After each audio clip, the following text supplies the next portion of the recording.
मेरे दोस्तों, यमन को मिटाने की कोशिश लगातार की जा रही है।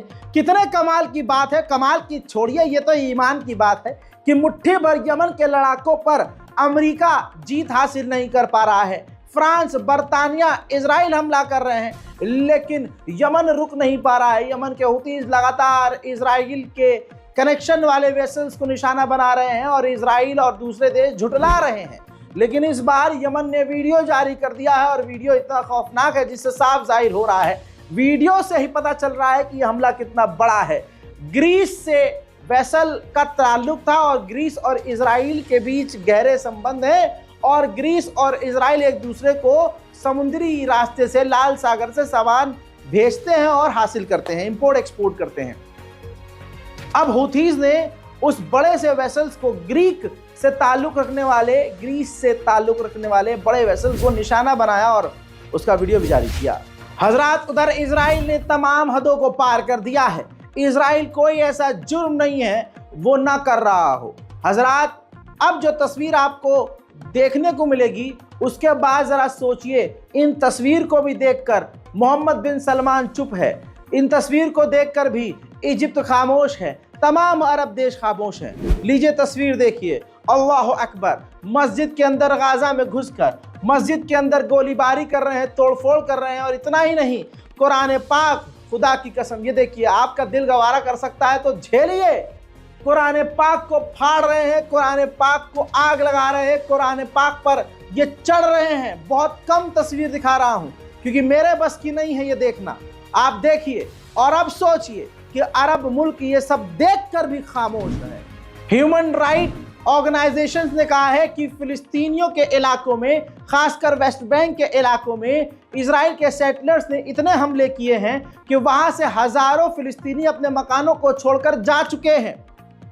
इस बात पर अमेरिका, जापान और बर्तानिया ने इजराइल से कहा है कि आपके जो सेटलर्स हैं वो इस तरह के जो कांड कर रहे हैं, इससे आपको दिक्कत होगी और इंटरनेशनल लेवल पर आपको प्रॉब्लम होगी, लिहाजा अपने सेटलर्स को रोकिए। उधर गाजा के अंदर भुखमरी का हाल बड़ा बेहाल है। कहीं भी खाना बंटता है या खाना बनता है, वहाँ हजारों की